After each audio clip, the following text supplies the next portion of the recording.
Olá pessoal, sejam bem-vindos ao canal Vou Chamar a Síndica. Meu nome é Catarina Deraus, eu sou síndica do meu condomínio e hoje eu vou falar para vocês como tirar um condomínio do buraco. Esse é um caso real de um amigo meu que há 2 anos foi eleito síndico no condomínio dele.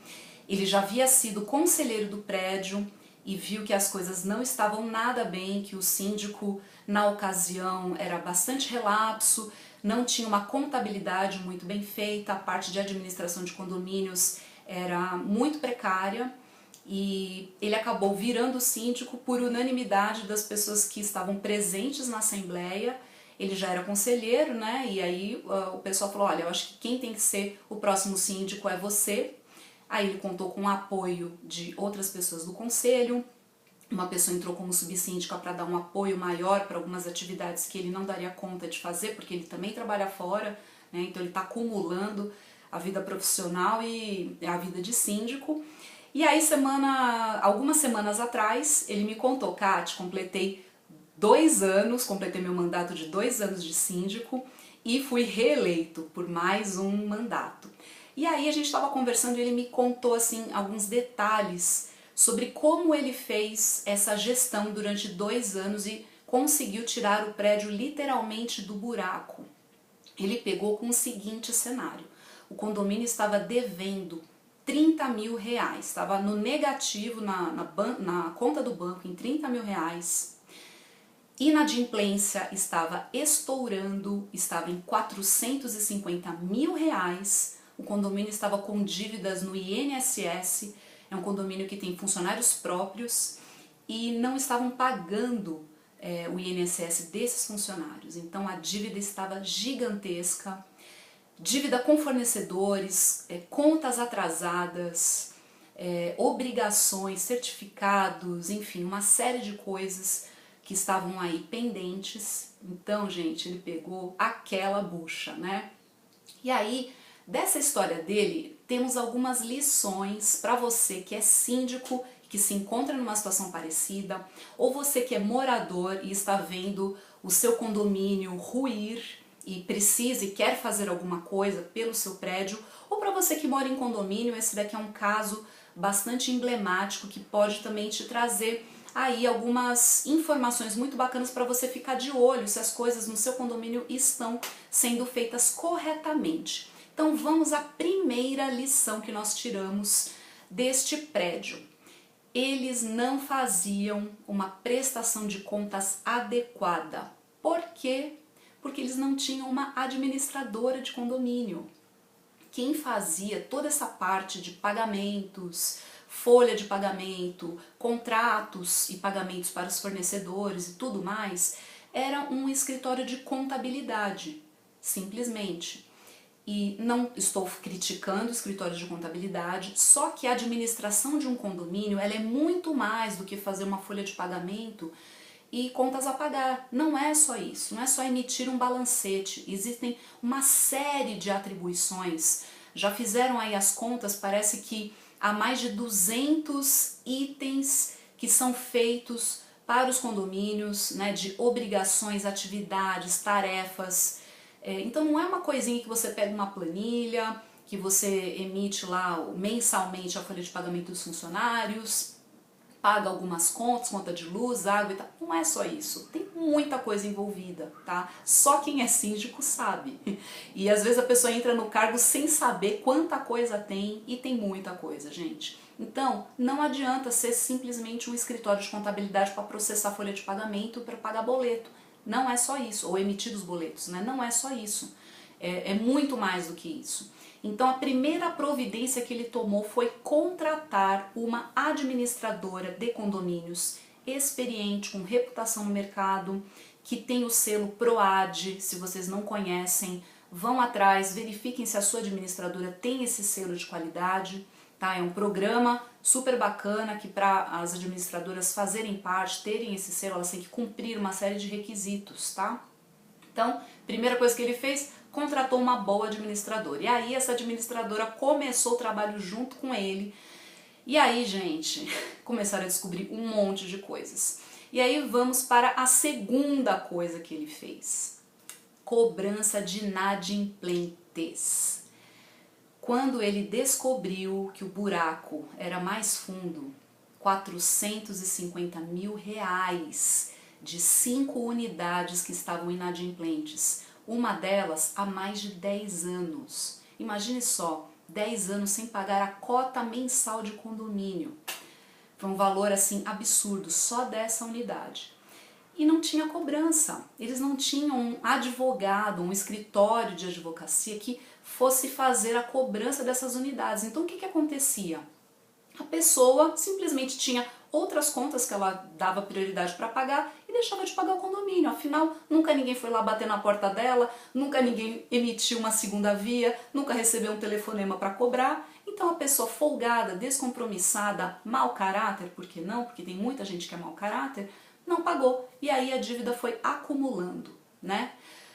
E aí ele começou com o processo de cobrança e só nessa, em 2 anos fazer o processo de cobrança, ele já conseguiu negociar R$ 350 mil de dívidas que já começaram a ser pagas.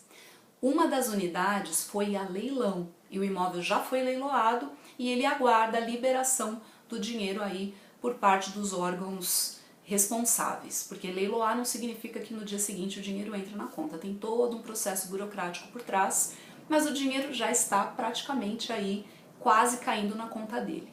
Então, gente, cobrança de inadimplência tem que fazer.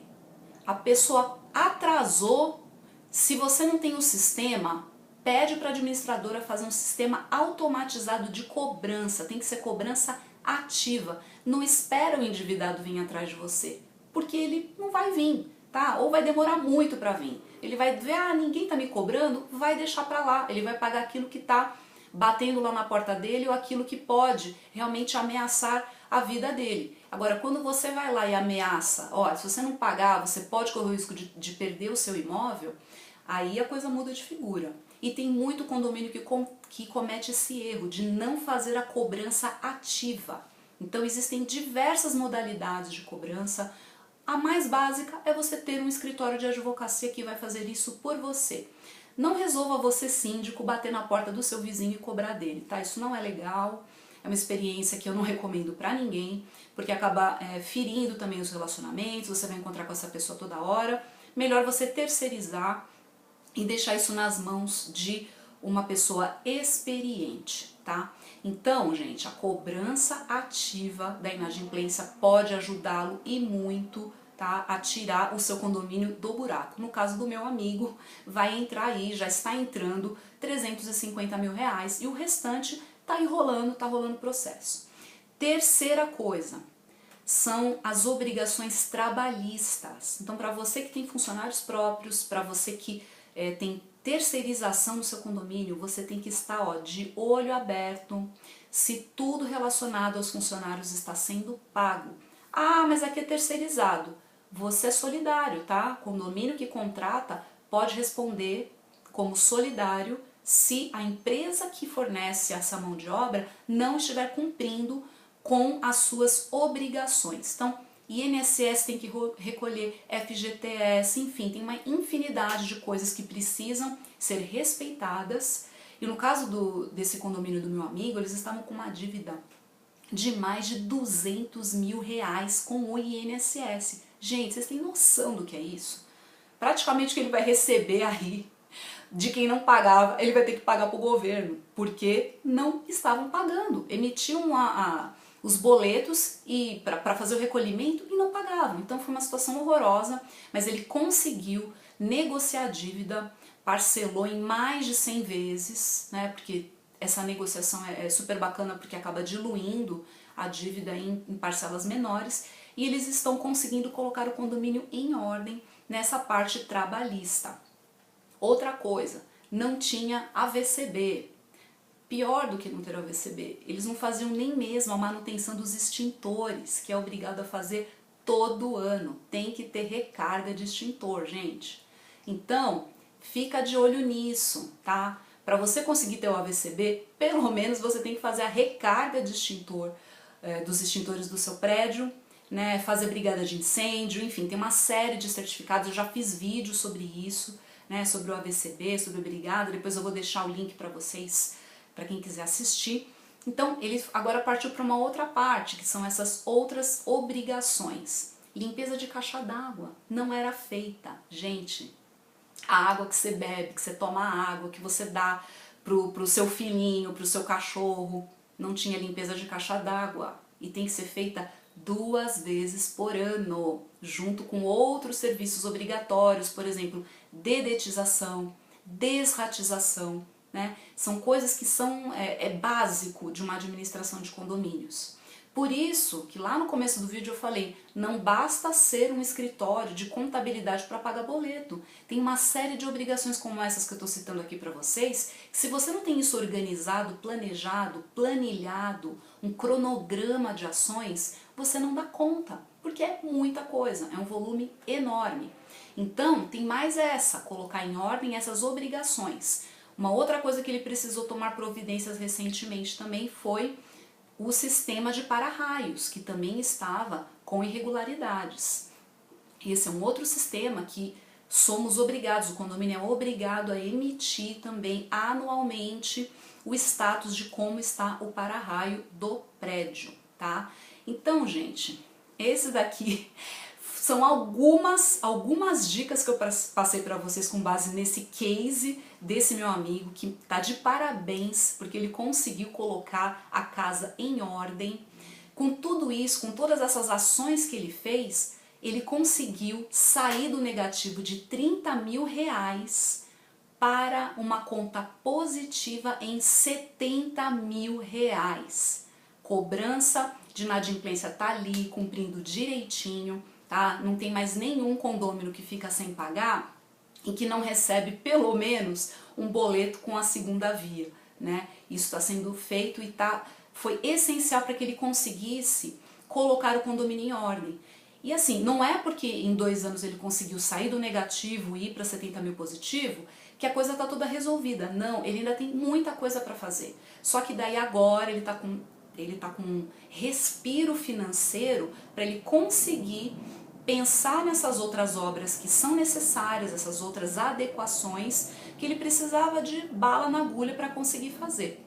Então, eu espero que vocês tenham gostado dessa história, que ela tenha inspirado você que é síndico e que está com a corda no pescoço, quase arrancando os cabelos desesperado porque não sabe o que fazer. Para você que é do conselho, como você pode dar apoio para o seu síndico ou levar novas ideias e verificar se todas essas obrigações, todas essas dicas que eu passei aqui, se elas são cumpridas no seu condomínio. Porque se alguma delas ainda não for, gente, olha que tem muito mais que eu nem citei aqui. Fica de olho, dá essa dica. Se esse vídeo é bacana para você mandar para o seu síndico, para o seu conselho, para os seus moradores ou para aquele seu amigo que é síndico, para os seus parentes, compartilha. E eu fico aqui também fazendo o convite para você que ainda não está inscrito no canal, apertar o botãozinho escrito inscrever-se, que está aqui embaixo. Você que acompanha pelo Facebook, basta você curtir a página, que daí você vai sempre ser notificado toda vez que houver novidades por aqui. Obrigada pela sua audiência e até o próximo vídeo. Tchau, tchau!